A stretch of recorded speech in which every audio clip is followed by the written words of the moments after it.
Now, your weather forecast with meteorologist Brandon Lashbrook.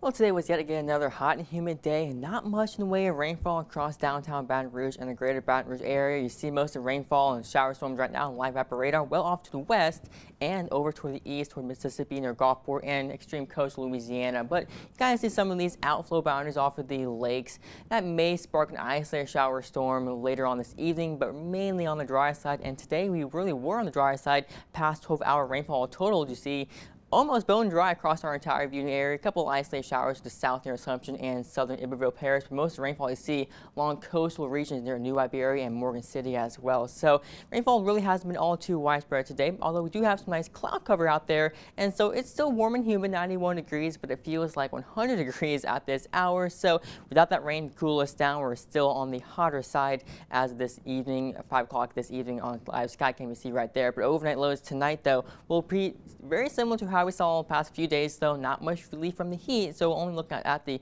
mid to upper 70s for across the area, about 78 degrees or so here in Baton Rouge. Warm and muggy is the name of the game for the overnight hours, and tomorrow afternoon very similar temperature wise to what we saw today, again with highs climbing to about the mid 90s for most of the area, maybe 97, 98, a possibility for some areas as well. And of course that humidity is still rather high, so again another heat advisory will be in effect for tomorrow for your Monday across the entire viewing area for those heat index values climbing up to about those peak values of about 108 to 110 across most of the region. That heat advisory does go from about 11 a.m. through 7 p.m. So if you're outdoors tomorrow working outside, make sure you bring plenty of water and take plenty of breaks into the shade as well. This is, I think, day 3 in a row of heat advisories in effect for our area. Now, speaking of the rain chances for tomorrow, very similar to today, how the morning and early afternoon hours we may see more of a storm activity along the coastal regions, dry near inland areas until about late afternoon to early evening. That's when we'll have a chance for an isolated pop-up shower storm to kind of exist over the region,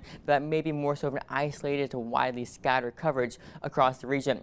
Past sunset, we see activity begin to wane and dissipate, and then a similar story for your Tuesday, the morning to early afternoon hours. Best chance will be along coastal areas, and then late evening and early afternoon to evening hours, a chance for isolated scattered showers and a few storms possibility, but heat will be the main concern going through the new work week. You see highs still maintain the mid-90s, heat index values up to near that 108, 110 range. So heat advisory is likely to continue the forecast through a good chunk of the new work week until we get to the end of the week. Notice those highs dip down to the upper 80s and lower 90s, and so do those heat index values, all thanks to a cold front, or rather a stalled frontal boundary that's going to work its way southward by Thursday into your Friday. That will increase the rainfall coverage across the region and the cloud cover as well, helping us to be somewhat cooler, a little bit closer to average, those high temperatures, and that will bring a little bit better chance for scattered showers and storms across the area with a little bit higher coverage. So next 7-day forecast, you see daily chances for some scattered showers and storms, better coverage for showers and storms by Thursday and Friday, and then highs fall back down a touch into the lower 90s by the end